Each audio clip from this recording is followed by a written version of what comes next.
My daughter sent a voice note meant for her husband, and what I discovered left me stunned. My name is Margaret, and I used to believe that if you gave enough of yourself, the people you loved would eventually learn to love you back the same way. I believed it the way some people believe in weather, something you don't question, something you simply prepare for. You work, you endure, you forgive, you keep your home warm, and when you get old, family will be your roof. Hit that subscribe button and tap the bell icon so you never miss our latest uploads. That belief cracked on an ordinary afternoon. With a small sound from my phone, a voice message came in from my daughter. Nothing unusual. She sent them all the time when she didn't feel like typing. I was in my kitchen, steeping chamomile tea the way I always did when my chest felt tight for reasons I couldn't name. I tapped play and smiled, expecting something about groceries, or a reminder about a doctor's appointment, or one of those light, half-joking scoldings. "Mom, stop reorganizing the pantry." Instead, I heard my daughter speaking to her husband in a tone I had never heard aimed at me. Sharp, impatient, clean of warmth. She said she couldn't stand having me in the house anymore. She called me a nuisance. She said I got into everything. She said they were spending too much money on me and she'd found a place outside town that only cost $800 a month. $800. The number landed like a stone in my stomach because it was the same amount I had been quietly handing her for expenses since her husband's work troubles began. I gripped the counter so hard my fingers went white. My tea kettle hissed and the sound made everything feel more unreal, like a movie playing in the wrong room. I told myself, maybe I misheard. Maybe she's upset. Maybe she's venting. But the message kept going, and the part that followed didn't sound like venting. It sounded like planning. She talked about papers. She talked about the house. She talked about how it was in my name, but there was a way to get it transferred without me realizing. She mentioned a cousin who worked around property records and could help, as if stealing your own mother's home was no different than borrowing a ladder. My knees buckled so suddenly I had to sit right there on my kitchen floor. The tile was cold through my skirt. My hands shook so badly I almost dropped the phone, but the sound kept pouring out, and I couldn't stop listening even though every second felt like someone scraping the inside of my ribs. Then came the part about a care home. She said she'd spoken with a director. She said she told them I had early-stage dementia and that it would be safer if I didn't live independently. She talked about getting guardianship, like it was a form you check off, like it wasn't my life. And then, because cruelty always seems to carry its own little flourish, she laughed. A bright, careless laugh. The same laugh she used when she told funny stories at parties. She laughed and said they'd finally have peace. The voice message ended like it began. Casual, ordinary, like she had just finished planning dinner. My kitchen, my photographs, my framed certificates from years of work and community events, everything around me stayed exactly the same. But I was not the same woman who had tapped play. I sat there for a long time with my back against the cabinets, listening to the silence after the message, a silence so heavy it pressed on my ears. I thought about all the things that house had held, birthdays, fevers, late-night homework, my mother's funeral flowers, my daughter's graduation cap tossed on the couch. The first time she brought home the man who would become her husband, and I cooked too much food because I didn't want him to think we were poor. I thought about how I had built my life like a wall, one brick of sacrifice on top of another, day after day, year after year, until I had something solid. And now my own child was talking about taking it apart. That night, I did not sleep. I walked through my home as if I were walking through a museum of my own mistakes. I paused at family photos and felt as if I had been looking at strangers. I held my daughter's baby picture, those wide eyes, that trusting grin, and my throat tightened so hard I could barely breathe. I kept asking the same question, like a prayer turned backward. How did we get here? If you had met me when I was young, you would have understood why betrayal hit me like a physical thing. I was raised in a home where love was measured in labor. My mother rose before sunrise and worked until her hands looked older than the rest of her. She was a seamstress, always bent over fabric, always saving scraps, always making something last. We didn't have luxuries, but we had rules. Respect elders, tell the truth, don't take what isn't yours. Family was not just blood, It was duty. It was the promise that if you carried someone when they were small, they would not drop you when you were old. When I got pregnant at 18, the boy who promised me forever vanished like smoke. One day he said we would marry, and the next day his parents stood in their doorway and spoke to me as if I were a stain. Their son had a future, they said. I did not. I walked home with my face burning, my body heavy with fear, and my mother met me at the door. She didn't ask what I had done wrong. She didn't lecture. She simply pulled me into her arms and said, "We will raise this child. She will have better than we did." My mother sold her only jewelry, 2 thin bracelets she wore for special occasions, to buy what we needed. She did not complain. She did not dramatize it. She treated sacrifice like breathing. Grace was born on a humid morning, and the second I held her, I felt my life rearrange itself. I was no longer just a girl who had made a mistake. I was someone's mother, and that title became my whole identity. I started cleaning houses at 19. I learned how to make my footsteps quiet, how to scrub other people's sinks without leaving streaks, how to keep my eyes down when guests walked through like I was furniture.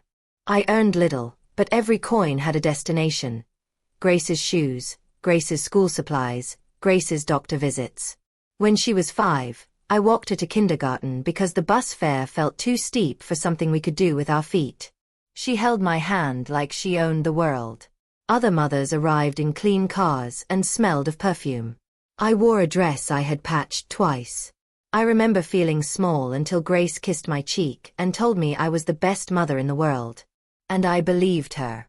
I believed her with the kind of faith that makes you take extra shifts without resentment. My mother died when Grace was 8. Before she passed, she pressed my fingers and made me promise something I didn't realize would haunt me. That I would keep giving, keep fighting, keep building our little family into something unbreakable. She told me Grace would take care of me one day. She said our blood was good. So I kept going.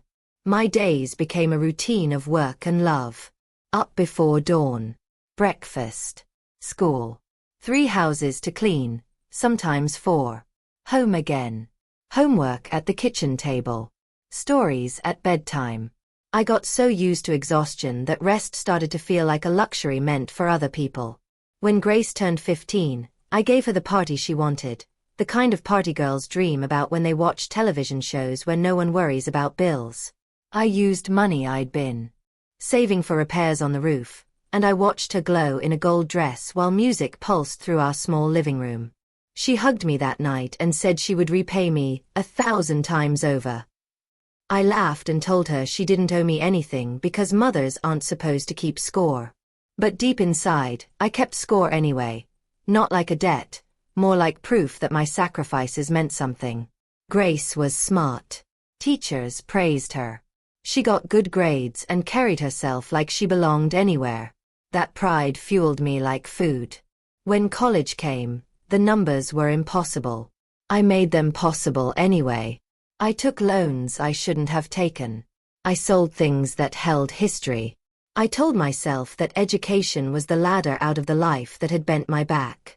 I watched my daughter sign college papers with hands that had never cleaned someone else's bathtub, and I cried. When she graduated, I sat in the crowd with my heart so full it felt dangerous, like it might burst. She hugged me afterward and promised I would never struggle again. For a while, it seemed true. She had a job. She bought me groceries. She called me every week just to talk. I started to believe I was finally stepping into the reward stage of life, the part where you exhale. Then she married. Her husband was polite enough at first. He shook my hand firmly. He complimented my cooking. He said, "Ma'am," like he respected me. I ignored the little signs. The way his eyes lingered on my house, the way he asked too many questions about property taxes and future plans. I was just happy she had someone. The wedding cost more than I could afford, but I paid anyway. I wanted my daughter to have a celebration that looked like success, because in my mind, success was a kind of armor. For a few years, things were steady. They came by Sundays. They laughed in my kitchen. Grace would slip cash into my hand and tell me it was her turn to take care of me. I would refuse and she would insist. Those were good years. If the story had ended there, I would have died believing I had done everything right. But money has a way of changing the temperature in a home. When her husband lost work and their bills swelled, they started asking me for help. At first it was, just for a month. Then it was again. Then larger amounts with more urgent voices. I told myself it was temporary. I told myself family helps family. I didn't notice the shift right away. It came like mold, quietly, gradually, until suddenly you realize the wall has changed color. They stopped coming on Sundays. They stopped answering calls. When they did talk, it was rushed, clipped, like speaking to me was a chore they squeezed between more important things. Then came the remarks disguised as concern. Grace started talking about how forgetful I was. She asked if living alone was safe. She said people my age decline quickly. I laughed it off because the idea of my own daughter setting a trap for me felt too ugly to consider. Then, one day, they moved into my house, temporarily, while they handled repairs at their place. They said it would be nice. More time together. I wanted to believe it so badly that I ignored the discomfort that crawled into my stomach the first night they brought their suitcases in. The first week, my home started to feel like it belonged to someone else. Her husband complained about my old television, my slow internet, my creaky stairs. Grace rearranged cabinets without asking. She spoke about donating my clothes like they were clutter in the way of her life. Conversations stopped when I entered the room. Papers were shoved into folders. Doors were closed softly but firmly. Once, I walked into the kitchen and saw documents spread out. I caught my name on a page before it disappeared under someone's hand. Grace smiled too quickly and said it was insurance paperwork. I believed her because I had trained myself for decades to accept whatever explanation my child offered. It's embarrassing to admit how long I let it happen. How many warning signs I folded away like laundry. How often I chose comfort over truth. And then came the voice message. 3 minutes of honesty my daughter never intended to give me. After listening, I understood that every concerned comment, every cancelled lunch, every whisper in the hallway, every stranger she brought into my home to check on me, had been part of something organized. Not panic. Not stress. A plan. By dawn, my grief had hardened into something clean. I sat at my kitchen table, the same table where I had helped Grace with homework, and I made a decision. I would not be led anywhere like a confused child. I would not be robbed in my own home. And I would not be shamed into silence by the word family. I got dressed as if I were going to court, even if I didn't yet know whose court it would be. I chose a crimson suit I saved for special occasions, the one that made my shoulders look straighter. I put on pearl earrings that once belonged to my mother. I looked in the mirror and told myself, out loud, that I was still here. Then I gathered my documents. Identification, property papers, bank statements, insurance forms, anything that proved I existed as a legal person and not as a problem someone could relocate. I wrote a short note and left it on the table. Sweet, harmless, nothing that would raise suspicion. And I left the house before my daughter woke up. Outside, the morning air was cold enough to sting. My hands were steady now.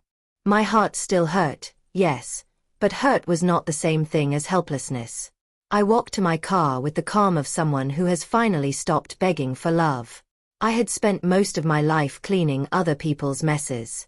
That morning, I decided to clean up my own. The bank opened at 8, and I was there at 7:45, sitting in my car with my purse on my lap like it was a shield. In the old days, banks made me nervous. They smelled like polished floors and quiet power, like places where people with money belonged.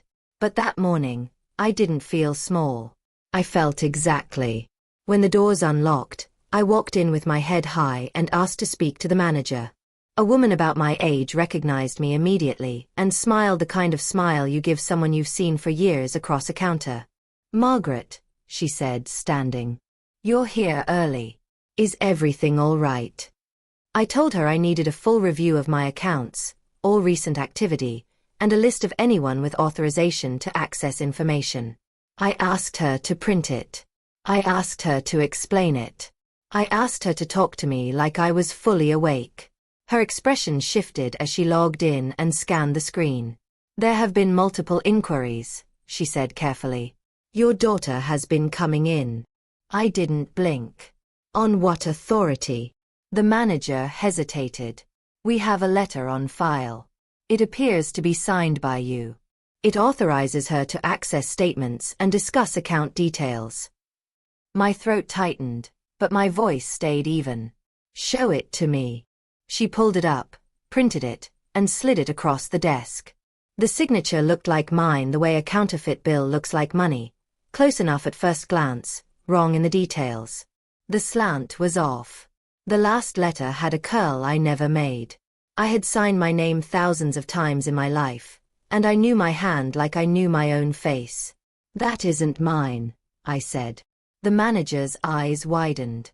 Are you certain? I pulled out my ID and signed my name on a blank piece of paper. Then I placed the forged signature beside it. The difference was clear, even to someone who didn't know me.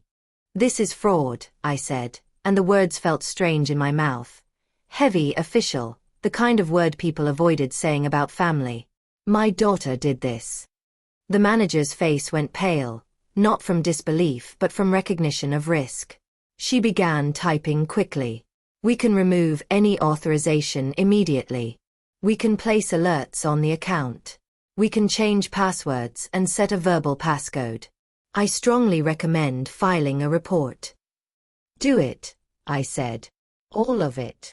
For the next hour, I watched her work through procedures that suddenly felt like a language I wished I'd learned earlier. She printed transaction histories. There were withdrawals that I hadn't made, small enough to hide inside the noise of ordinary life, large enough to add up to something ugly. A few hundred here, 1,000 there. I imagined my daughter's hand at an ATM, punching my information into a machine like pressing buttons could erase what she was doing. I opened a new account that only I could access. I moved my savings. I changed every password. I removed every beneficiary connected to her. When I reached my life insurance forms, I paused. The manager said, gently, "Who would you like to name?" I thought of my daughter laughing about my death. The thought made my stomach turn, not because I wanted revenge, but because I needed to protect myself from the kind of greed that could turn love into a weapon. I named a senior charity I'd once donated to after seeing their flyer at a community center. A simple decision, and yet it felt like reclaiming a piece of myself. When I finished, the manager looked at me with something close to respect. You're doing the right thing, she said quietly. I walked out of the bank into the bright morning sun and sat in my car for a moment, breathing. I didn't feel triumphant. I felt steady, like I had put my feet back under my body. My next stop was the place I had avoided for years because it made me angry just thinking about it. The office where property records lived, the kind of building where papers decide who owns what, where signatures can build or destroy a life. I went in without calling ahead. I didn't know exactly what I would do if I saw my daughter's cousin there, but I knew one thing. I would not ask nicely for the truth. I had asked nicely for too long. The cousin, Carol, looked up from her desk when I approached, and the smile that sprang onto her face lasted about half a second before it trembled. She knew me. She had come to my house, sat at my kitchen table, and drank my coffee. She had looked me in the eyes and spoken about routine paperwork, as if that phrase could wash sin clean. Aunt Margaret, she said, voice too high. What are you doing here? I gave her my calmest smile. I'm here to understand what my daughter has been working on. She said you're helping her with documents. Carol's fingers tightened around her pen. It's nothing big. Just updates. Administrative things. I'm sure, I said softly. Then it should be easy to explain. I watched her eyes flick toward a folder near her keyboard. I watched her swallow.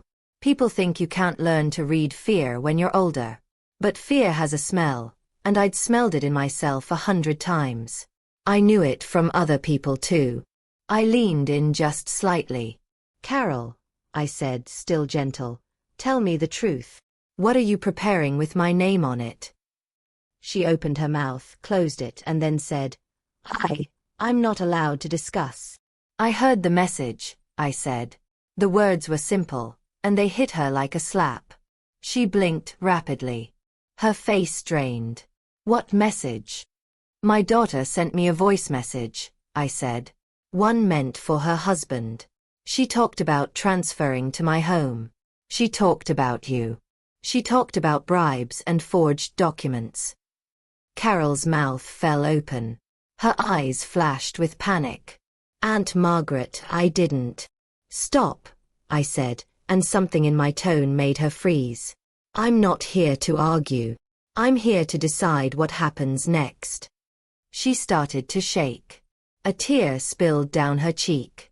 Grace told me you were confused, she whispered. She said you weren't safe. She said it was for your own good. For my good, I repeated, and the bitterness in my chest sharpened into steel. Is that what you tell yourself when you help someone steal an old woman's home? Carol broke. Not dramatically. Not in a way that felt staged. She broke like someone who had been trying to hold a heavy door closed and finally couldn't. She confessed in pieces, then in floods. She admitted there were drafts of documents. She admitted there was a plan to produce medical records that would make me look incompetent. She admitted my daughter had been asking about procedures, fees, timelines, anything that could turn my life into their property. I listened without interrupting, because every word was a nail in a board I would later use to protect myself. When she finished, I said, "You're going to give me copies of everything." Carol hesitated. I can't. You already did, I said. You crossed that line when you agreed to help.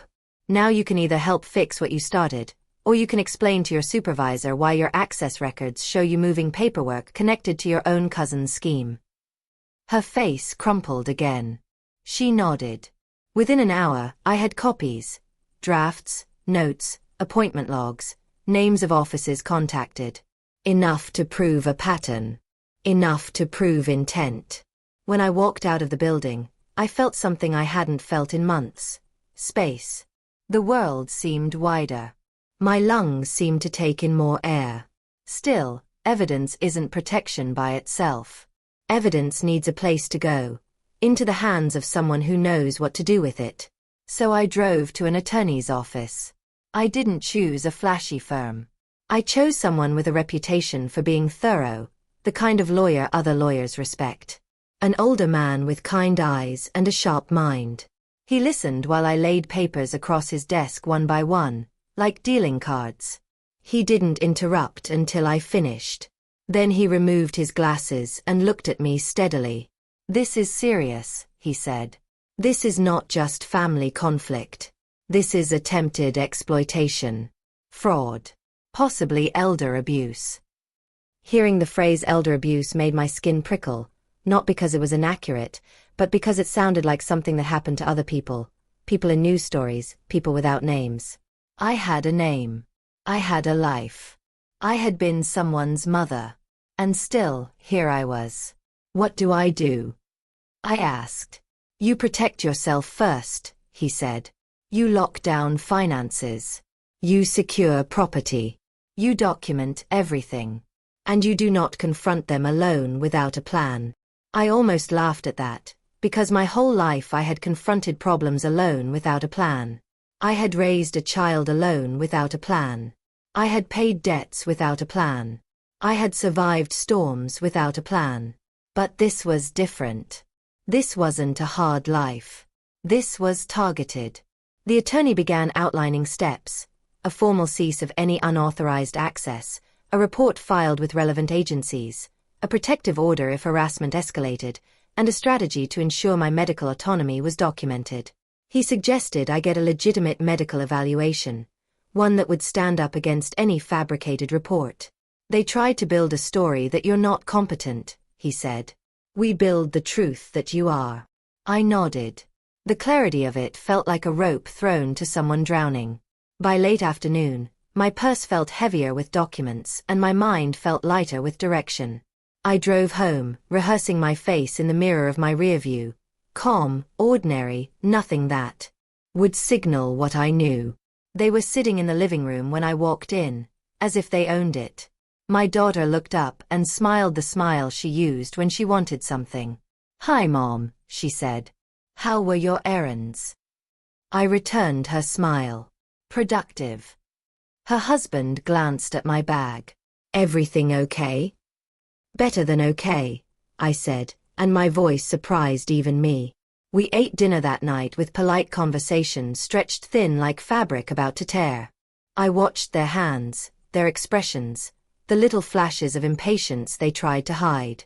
They had no idea the ground under them had shifted. Before bed, I went into my room and sat on the edge of my mattress with my documents spread out in front of me. For the first time since that voice message, I let myself feel the full weight of it. Not the rage. Not the strategy. The grief. A mother does not stop loving because she is betrayed. Love isn't a switch you flip off. It's something that lingers, even when it hurts you. I felt that lingering love like a bruise and hated it for being there. But I also felt something stronger than love at that moment. Self-respect. I whispered into the dark. "You will not erase me." And then I slept, not peacefully, but with a strange new steadiness, like a door finally locked from the inside. The next morning, I moved through the house like a guest who had memorized the exits. Grace made coffee in my kitchen as if she'd always belonged there, humming softly, playing the role of the attentive daughter. Her husband sat at my table scrolling on his phone, legs stretched out, posture casual in a way that made my jaw tighten. They looked comfortable. Too comfortable. They had built a version of reality where my home was theirs to manage and my life was theirs to arrange, and they were behaving as if the script was already final. I kept my face calm. I answered questions with simple words. I nodded at the right moments. I did everything I'd learned to do through decades of service work. I hid the storm inside me so the people watching couldn't predict when lightning would strike. "Mom," Grace said, stirring her coffee, "I scheduled that routine appointment for next week. It's just a checkup. You know, to make sure everything is okay." Her tone was light, but I heard the pressure behind it, like a hand resting on a door. "That's kind," I said, meeting her eyes. "We'll see." She blinked, just once. Then she smiled harder. "It's important, Mom. At your age." "I know how old I am," I said gently, cutting through the sentence like a clean blade. 66. Her husband looked up briefly, and something passed between them. I recognized it now, that quick exchange, the silent reassurance that they were in control. I washed my cup. I folded a towel. I did ordinary things to hold myself steady. And when they left the room, I returned to my bedroom and opened the small folder I'd hidden beneath my sweaters. The copies I'd taken. The bank printouts. The names and dates. My own evidence, resting quietly like a loaded truth. The attorney had told me not to confront them alone without a plan. So I didn't. I prepared. That afternoon I drove to a clinic across town, the kind of place that handled evaluations for seniors, where staff were trained to notice coercion. I didn't call ahead using my home phone. I didn't mention it to Grace. I made the appointment myself, under my own name, with my own voice. When the nurse asked why I was there, I said, "Because someone is trying to claim I can't make my own decisions." Her eyebrows lifted, but she didn't react dramatically. She simply nodded as if she'd heard this story before, and maybe she had. She asked if I felt safe. She asked if someone had pressured me to sign anything. She asked if I had access to my money and my documents. With each question, my chest loosened a little. The world had people in it who understood what this was. I wasn't crazy for being alarmed. I wasn't overreacting. I was responding to danger. The doctor who evaluated me was calm, professional, and thorough. He asked about the date, the year, the president, the months in order. He asked me to remember a list of words and repeat them later. He asked me about my daily routines, my bills, my medications, my history. I answered everything clearly, not because I wanted to prove anything, but because I was myself, a woman who had managed a household alone, balanced bills, negotiated loans, and raised a child through sheer effort. At the end, he looked at me over his glasses and said, "You appear fully competent, Mrs. Baker. I'll document this carefully." "Please do," I said. "I need it." He didn't ask for gossip. He didn't ask for drama. He gave me something stronger, a formal, factual record that belonged to the truth. After the clinic, I drove straight back to the attorney's office. He read the evaluation, added it to our file, and said, "Good. Now, if they try to move you somewhere under false pretenses, we have a professional evaluation to counter their narrative." "What if they already have fake reports?" I asked. "Then we treat those as fraud," he said. "And we stop them before they get traction." He explained something I wish every person knew. That deception becomes powerful when it gets written down and repeated by official voices. Paper can become a cage if you let the wrong people write your story. The goal wasn't only to punish Grace and her husband. The goal was to prevent them from building a legal trap around me. He asked me to think about what I wanted. It was a simple question, but it felt complicated, because for most of my life, what I wanted never sat at the center of my decisions. My wants had been secondary to needs, to survival, to my daughter's comfort, to the peace I tried to buy with sacrifice. "I want to stay free," I said finally. "I want my home safe. I want my name clean. And I want them out." He nodded as if those were perfectly reasonable wishes. Then we proceed step by step. The plan was not theatrical. It was practical. First, serve them with notice that they had no authority over my finances or medical decisions. Second, secure the property through legal safeguards that would make unauthorized transfers harder. Third, file formal reports where necessary. And most importantly, do not tip them off too early, because desperate people make messy choices. That evening I returned home, and Grace was setting plates at the table like a dutiful daughter. I watched her hands. I studied her face. I searched for the girl she used to be and found only a polished version of adulthood that knew how to perform. "Where were you today?" she asked lightly, as if it didn't matter. "Out," I said. "Taking care of personal matters." "What kind?" her husband asked, too quick. I smiled, small and calm. "The kind adults handle." The air tightened. Grace laughed a little too loudly, and then she started talking about something random. Weather, traffic, a neighbor's new fence. She was trying to smooth over the tension. She didn't realize that smoothing tension is something I'd done my whole life, and I knew exactly what it looked like when someone was faking it. That night in bed, I listened to their footsteps in the hallway, the murmur of their voices behind a closed door. I could have let fear take me. I could have imagined them waking up early and dragging me into a car. But fear is a kind of surrender if you let it become your whole world. Instead, I reminded myself, I had locked my money away. I had documented my competence.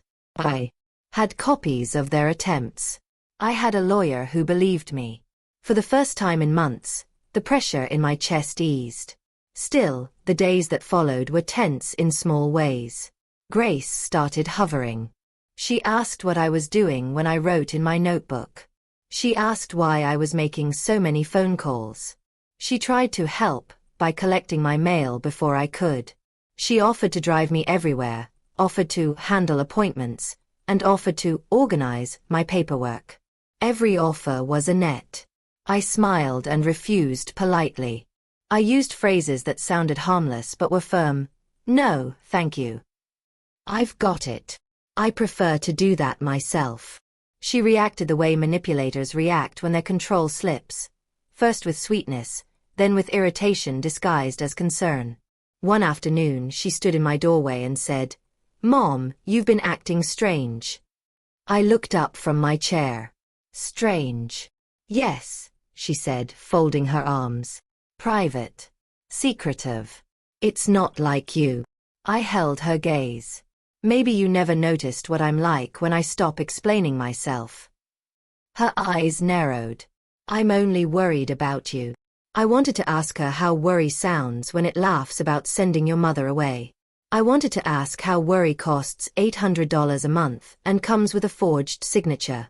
But I didn't. Not yet. I had learned that people like Grace were skilled at turning confrontation into chaos and chaos into proof that you were unstable. So I stayed calm.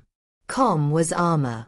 The attorney arranged for a process server to deliver formal notices to Grace and her husband, documents that stated clearly that they had no legal authority over my finances or medical decisions, and that any attempt to act on my behalf without written consent would be treated as fraud. These were not accusations in the dramatic sense. They were boundaries in legal language. The papers arrived on a Tuesday afternoon. I was in the living room when the knock came. Grace opened the door with a friendly smile that faded as soon as she saw the stranger holding a folder. Her eyes flicked to me, sharp as a blade. "What is this?" she demanded, stepping back into the house. I watched her read the first page. Her face shifted, confusion, anger, then something like fear. Her husband came over, read, and his jaw tightened. "What have you done?" Grace hissed, voice low. I spoke calmly. "Protect myself." Her husband's voice rose. "This is ridiculous. Who put you up to this?" "No one," I thought. "That's what scares you most, that I can think for myself." Grace thrust the papers at me. "Mom, this is extreme. Why would you do this to us?" I took the papers and set them on the table. "Why would I do this?" "Because I'm alive, Grace. Because I'm not a suitcase you can pack away." Her face flushed. "We're trying to help you. You've been forgetful. You've been—" "No," I said quietly. "Don't start that story." She froze. Her eyes widened just a little. It was the first time she sensed I knew more than she wanted me to know. That night, she turned on the performance again. She cried. She apologized for any misunderstanding. She told me she loved me. She said people were poisoning me against her. She offered therapy together. She offered to move out if that made me feel safer. Her words were soft, but her eyes were calculating. I listened without reacting. I let her talk to herself, tired. And when she was finished, I said, "If you want to help me, you can start by giving me back my house keys you copied." She stared at me. "What?" I held her gaze. "Give me the keys." Her mouth opened, then closed. Then she laughed a little, trying to pretend I was being silly. "Mom, I don't know what you mean." "Give me the keys," I repeated, still calm. Her husband took a step forward. "You're accusing us of something we didn't do." I nodded, as if I agreed with him. "Then you won't mind giving me the keys." Silence. Grace went to the drawer where they kept the spare keys and pulled out a ring, her hands stiff. She placed it in my palm. Her skin was cold. I closed my fingers around the keys and felt something settle inside me. It wasn't a victory. It was ownership. The next few days were worse. They moved through the house like trapped animals. They whispered in corners. They argued behind closed doors. Grace made pointed comments about how I was pushing away the only people who cared. Her husband complained loudly about stress and drama, hoping I'd feel guilty. Guilt was my old weakness.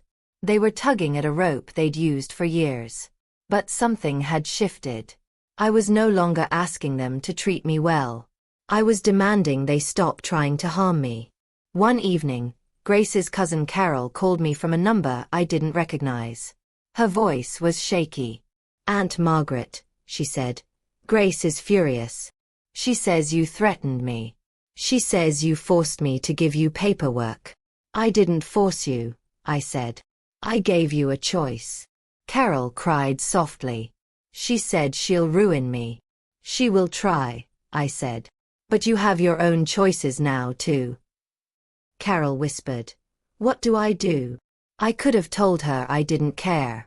I could have told her she deserved whatever happened. But I remembered her panic, her tears, her fear. People make terrible decisions when they believe they're cornered. Tell the truth, I said. And stop helping her.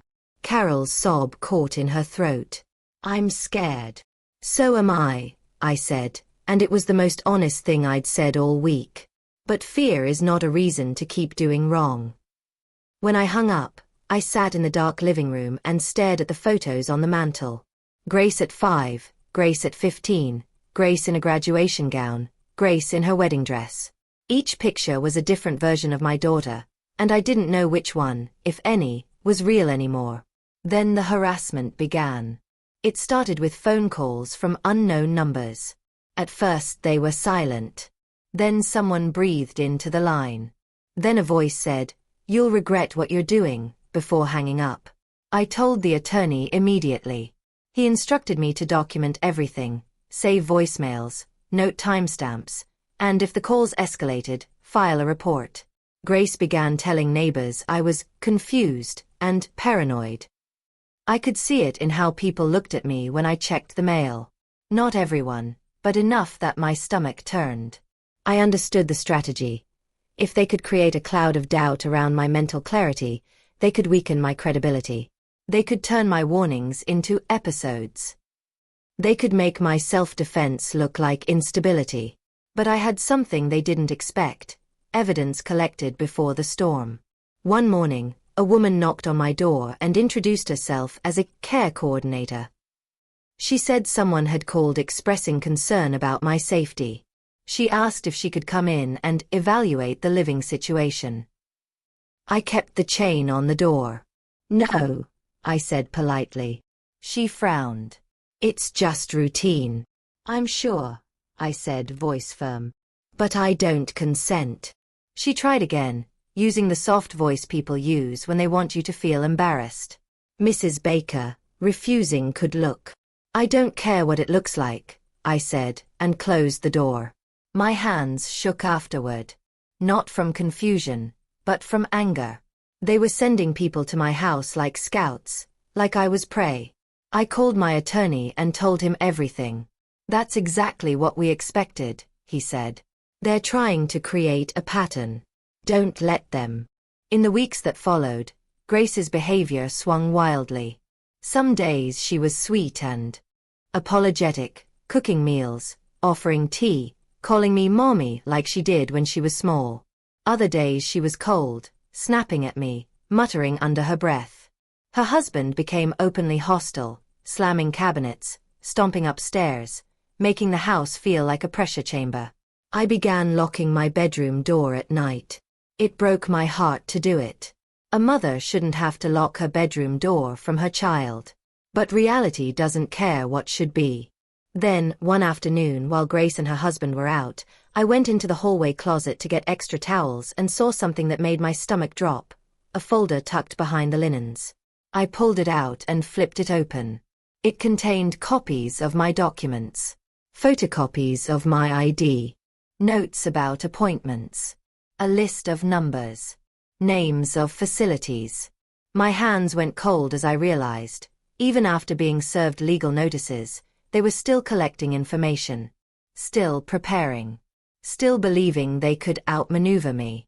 I took the folder and put it into my own bag. I didn't leave a note. I didn't confront them. I simply removed it from their reach, the way you remove a knife from a table before someone picks it up.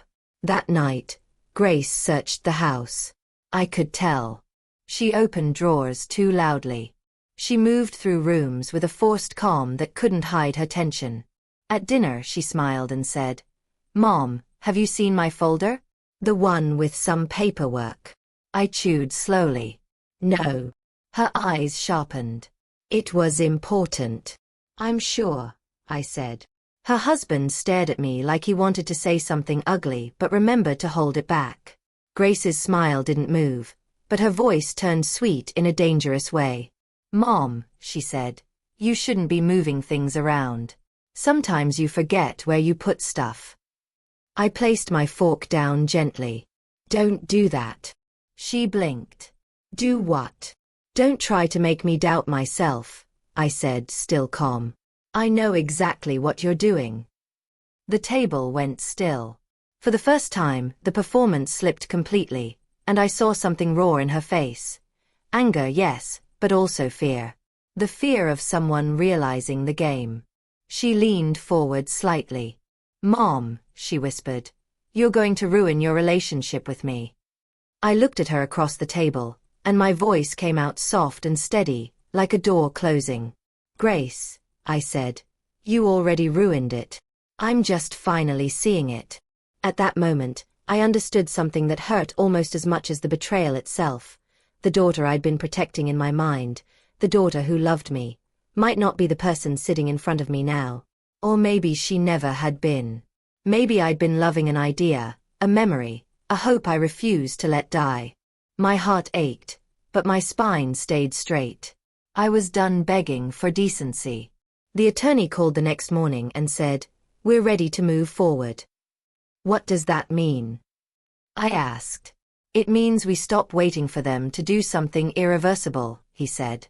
"It means we confront this legally, with witnesses, with documentation, and with the right authorities present. Controlled. Safe. Final." I glanced down the hallway where Grace's laughter drifted from the kitchen as she talked on the phone, pretending everything was fine. The sound made me feel like I was listening to a stranger imitate my daughter. "Okay," I said. That day, I cleaned the house the way I always had, wiping counters, sweeping floors, because action calms me. But inside, I was preparing for something bigger than cleaning. I was preparing to reclaim my life in front of the very people who believed I couldn't. And as the date approached, I felt something that surprised me. Not dread. Relief. Because even pain has a limit, and I was finally walking toward the end of this chapter instead of letting it drag me behind it. The day everything shifted for good began like any other, which is how life likes to deliver its biggest turns. Quietly, without a drumroll, while you're still rinsing your cup and folding a dish towel like the world is normal. Grace moved through my kitchen with practiced ease, humming again, trying to stitch comfort back into a house that no longer trusted her hands. Her husband sat with his coffee and his phone, pretending indifference, but his eyes tracked me the way a person watches a door they're afraid might lock. I had learned to read them the way I once learned to read price tags at the market. Quickly, accurately, without hope clouding my vision. Their sweetness wasn't kindness. It was a strategy. Their silence wasn't peace. It was a calculation. And their irritation wasn't stress. It was the frustration of control slipping out of reach. When the doorbell rang at exactly 10, my heart didn't jump the way it might have months earlier. Instead, it steadied, as if my body recognized this moment as the one it had been bracing for. Grace looked up sharply, startled by the interruption. Her husband frowned as if the sound itself offended him. "I'll get it," I said, already on my feet. Grace stood too. "No, Mom, let me." "I said I'll get it," I repeated, not loud, just certain. That certainty was new in my voice, and it made her pause the way a dog pauses when it hears a whistle it recognizes. I opened the door, and there they were. My attorney, calm and composed, holding a briefcase, a notary with a thin folder, and two uniformed officers who stood with professional neutrality, not dramatic, not aggressive, simply present. The sight of them didn't thrill me. It sobered me. Because the presence of law meant this was no longer a family argument. It was what it had always been underneath, an attempt to take my rights. Grace appeared behind me, her breath sharp. "What is this?" My attorney nodded politely. "Good morning, Ms. Baker." Grace's eyes flicked to the officers. Her husband stepped forward, his posture instantly defensive. "Why are the police here?" My attorney's tone remained even. "We are here to address documented concerns related to unauthorized financial access, attempted document falsification, and potential coercive actions toward Mrs. Baker." Grace's face drained and then flushed again, as if her body couldn't decide whether to freeze or fight. "This is insane," she blurted. "Mom, what did you tell him?" I stepped aside to let them enter. The officers did not move like people looking for trouble. They moved like people trained to keep it from happening. The notary stood near the entry, quietly observing. Grace followed them into the living room, her mouth opening and closing as if she were searching for the right kind of outrage to perform. Her husband planted himself beside her, jaw tight, eyes sharp. My attorney set his briefcase on the coffee table and clicked it open. The small sound of latches releasing made the room feel suddenly smaller. "Mrs. Baker," he said to me, "are you comfortable proceeding now?" I looked at Grace's face. In her eyes, I saw something I hadn't seen in years. Not love, not even anger, but fear of consequences. "Yes," I said. "Proceed." Grace made a strangled sound, half laugh, half scoff. "Mom, you're letting a stranger manipulate you." My attorney didn't react to the insult. He simply slid a document onto the table. "This is the authorization letter filed at the bank, allowing Ms. Grace Baker to access Mrs. Baker's account statements and discuss account details." Grace crossed her arms. "So." My attorney placed my ID beside the letter. "And this is Mrs. Baker's verified signature, compared with the signature on the authorization letter." Grace's eyes flicked down. For a split second, I saw her realize how obvious it was when placed side by side. She recovered quickly, lifting her chin. "My mother asked me to help. She forgets things. She gets confused." My stomach clenched at the ease of that lie, but I forced my hands to remain still. I had learned that when a person is trying to paint you as unstable, any visible emotion becomes fuel. One of the officers spoke for the first time, voice firm but respectful. "Ma'am, are you claiming your mother gave you permission to access her finances?" Grace nodded vigorously. "Yes, of course." "And you have written consent?" the officer asked. Grace hesitated, just a beat too long. "That letter." "The letter is under review as a suspected forgery," my attorney said. "The bank has already removed access and recorded the incident." Grace's husband stepped forward, voice rising. "This is a setup. You're trying to take advantage of an old woman. She's being tricked." The officer turned his head slightly toward him. "Sir, please lower your voice." He swallowed his anger but didn't step back. My attorney pulled out another set of papers. "These are transaction records showing repeated withdrawals and account activity initiated by Ms. Grace Baker without Mrs. Baker's authorization." Grace shook her head as if she could shake the truth off the page. "That money was for the house. For groceries. For bills." I lifted my gaze to her. "I paid my bills, Grace." Her eyes snapped to mine. "Mom." "No," I said quietly. "Don't talk over me. I paid my bills. You took my money." The room went silent in a special way, a silence that happens when someone says something that can't be undone.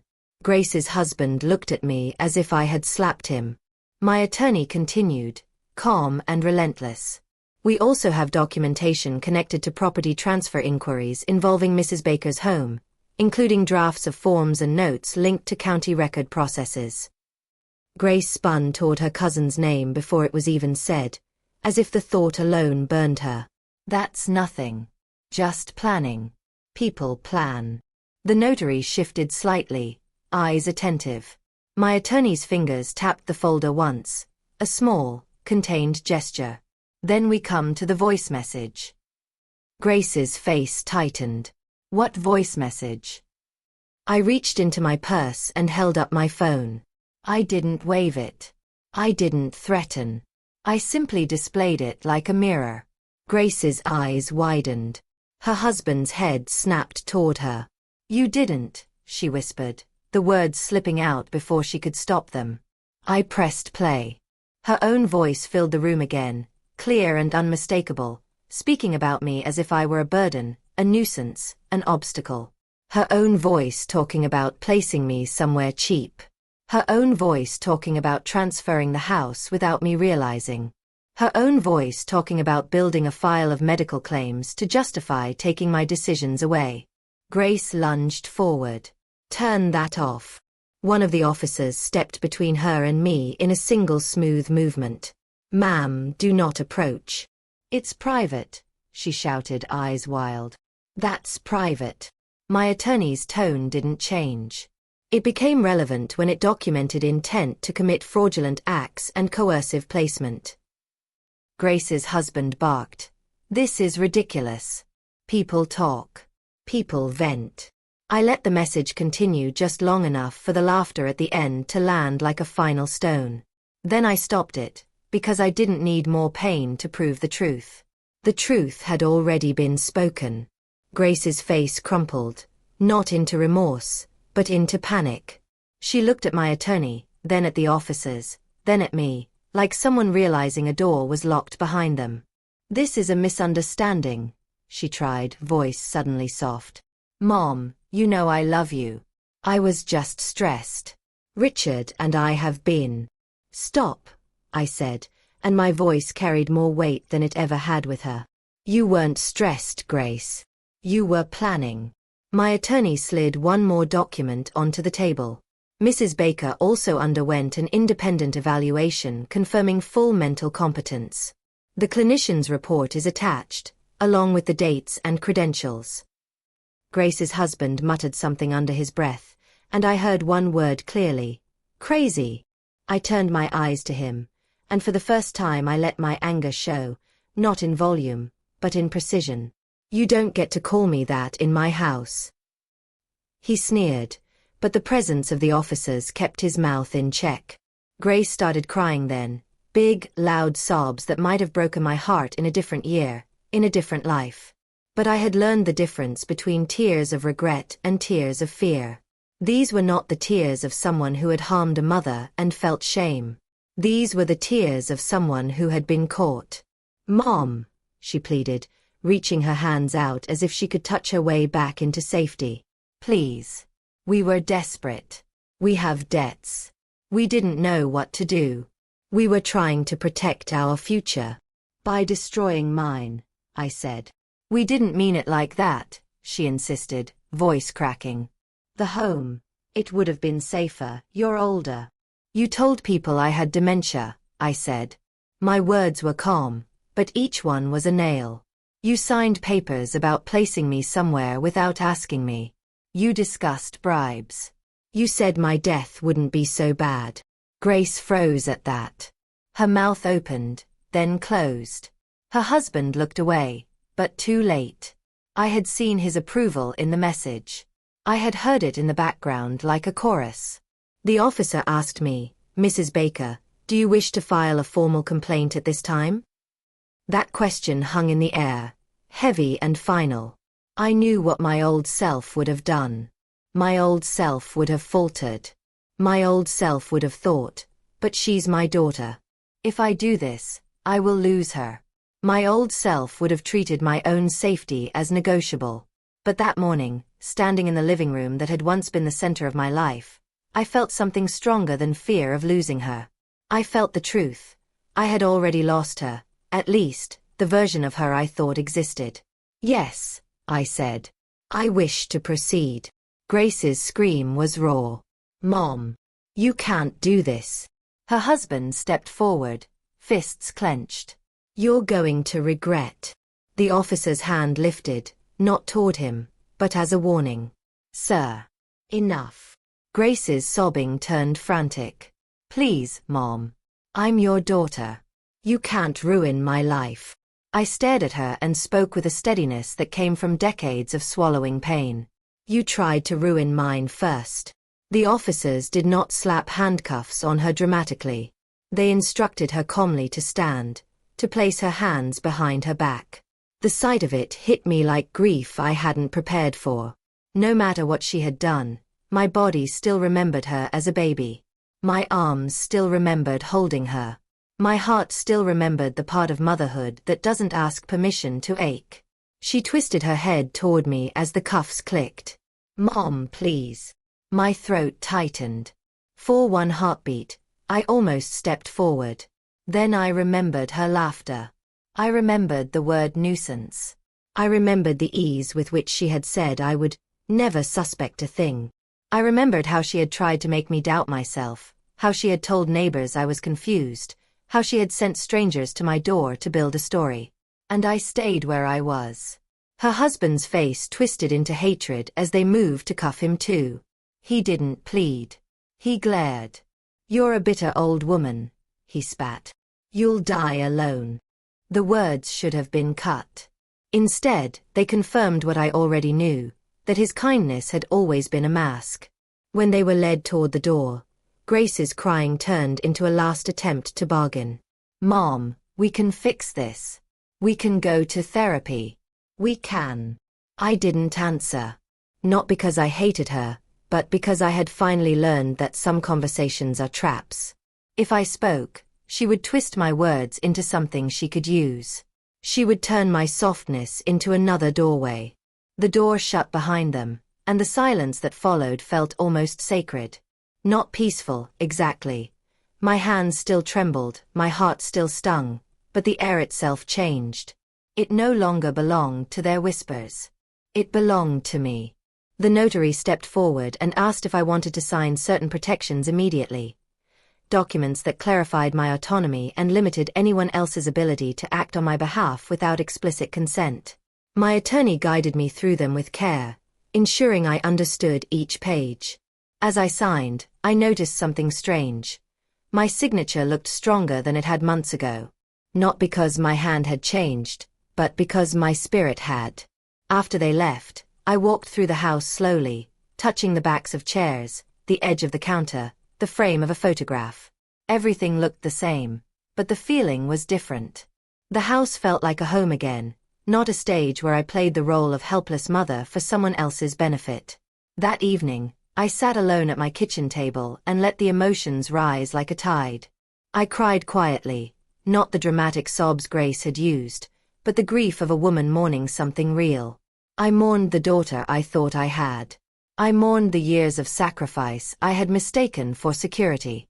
I mourned the idea that family love was guaranteed if you just worked hard enough. But beneath the mourning, something else grew: relief. The kind of relief that comes when you stop living inside someone else's lie. I slept that night for the first time in a long time. Not because the pain was gone, but because I had acted. I had chosen myself. I had refused to be erased. The next morning, the consequences arrived quickly, as consequences always do when people who rely on manipulation realize they've lost access to their favorite tool. My phone rang with unknown numbers. Some calls were silent. Some were rude. One voice, female, unfamiliar, spat insults about how I was an ungrateful mother who turned on her own child. I hung up without answering, and I wrote down the number, the time, the words I remembered. Documentation became my new routine, as ordinary as making breakfast. By afternoon, a neighbor knocked on my door, eyes full of concern. "Margaret," she said, "are you okay? People are saying things online." I felt my stomach drop. "What things?" She hesitated, then held out her phone. A post in a local group claimed I was confused, that I was accusing my daughter of things I didn't understand, that I needed supervision. The post used my full name. It used my photo, one taken without my permission, where I looked tired, eyes half closed in sunlight. The caption painted me as frail and unstable. I stared at the screen and felt heat rush to my face. Not embarrassment. Rage. Rage that they were still trying to write my story even after being caught. Rage that they were willing to ruin my reputation to protect themselves. My neighbor touched my arm gently. "I didn't believe it," she said. "But I wanted to check." I looked at her, grateful for that simple loyalty. "Thank you," I said. "And no, it's not true." After she left, I called my attorney and read the post to him word for word. He wasn't surprised. "This is a common tactic," he said. "If they can't win legally, they try to win socially. They try to make you look unstable so your truth looks like delusion." "What do I do?" I asked. "The same thing you've been doing," he said. "Stay calm. Keep records. We will respond in the right places, with facts. And if threats escalate, we involve law enforcement again." That night, as I sat with my notebook open, writing down each incident, I realized something else. the fight wasn't over just because the confrontation happened. The confrontation was only the door. What came next was the hallway, long, unpleasant, but navigable if I didn't turn back. I looked around my quiet house and whispered the truth to myself again, not as a promise this time, but as a declaration. I am not naive. I am not helpless. And I will not be rewritten by people who tried to profit from my silence. And in that moment, even with my heart bruised and my future uncertain, I felt something I hadn't felt in months. I felt free enough to keep going. The days after the confrontation did not arrive gently. They came in sharp fragments, phone vibrations in the middle of the night, whispers passed through neighbors before the truth could catch up, the heavy silence of a house learning how to breathe again after months of tension. I had expected relief to feel like peace. Instead, it felt like standing still after a long run, lungs burning, legs trembling, heart pounding with the realization that you are still alive. The smear campaign intensified quickly, as desperation always accelerates cruelty. New posts appeared in online groups, written with different voices but the same message. That I was unstable, that I was confused, that I had turned against my own child for reasons no one could understand. Some messages were subtle, cloaked in fake concern. Others were openly vicious, calling me heartless, selfish, ungrateful. I learned an important lesson during those weeks. Lies spread faster than truth, but they burn out quicker too, especially when they are built on fear instead of facts. Every time a new post appeared, I documented it. Screenshots, dates, usernames. Every threatening call went into my notebook. I stopped answering unknown numbers. I locked my doors. I informed my neighbors calmly, without drama, of what was happening. Not everyone believed me, but enough did, and that was enough. The attorney filed cease and desist notices. He explained that while words alone are hard to police, patterns are not. And Grace and her husband were creating patterns everywhere they went. One afternoon, a woman from Adult Protective Services arrived at my door. This time, I invited her in. She sat at my table, notebook open, eyes attentive. We received multiple reports, she said carefully. I'm required to follow up. I understand, I replied. Would you like tea? She hesitated, then smiled faintly. Yes. Thank you. As the water boiled, I felt something settle inside me. This was different from the earlier visits arranged behind my back. This time, I was in control. I presented my documents calmly. Medical evaluations, legal notices, bank statements, timelines. I spoke without defensiveness, without apology. The woman listened. She asked questions. She compared notes. And when she finally closed her notebook, her expression had changed. Mrs. Baker, she said, I see no indication that you're unable to care for yourself. On the contrary, you appear very organized. I nodded. I've had to be. She sighed quietly. I'm sorry you've been put through this. Those words mattered more than she knew. Not because they fixed anything, but because they named the truth without softening it. Within days, the false reports stopped. Not because Grace suddenly found a conscience, but because she ran out of avenues. Each attempt to paint me as incompetent was met with documentation, witnesses, and calm resistance. Each lie collapsed under its own weight. Then came the legal negotiations. Grace and her husband, through their own attorney, requested a settlement. They wanted to avoid a public trial. They offered to return the money they had taken and pay additional damages if I agreed to drop the criminal charges. Their message was not apologetic.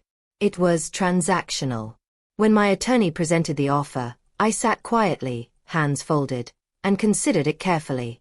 Justice isn't always about punishment. Sometimes it's about protection. What do you want? My attorney asked. I thought of my mother's voice, steady and tired, telling me that dignity mattered.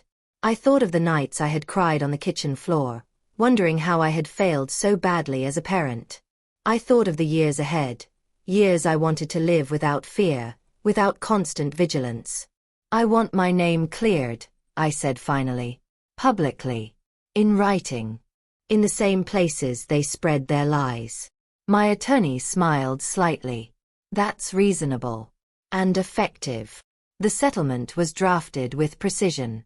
Grace and her husband would repay every dollar they had taken, plus damages.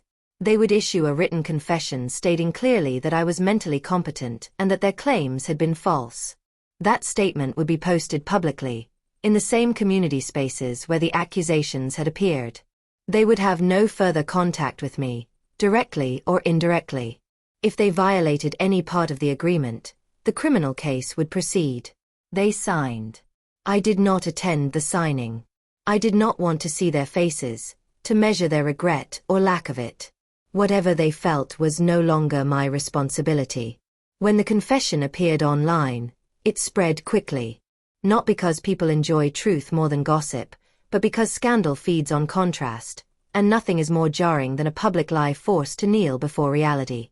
Messages began arriving, some apologetic, some awkward, some sincere.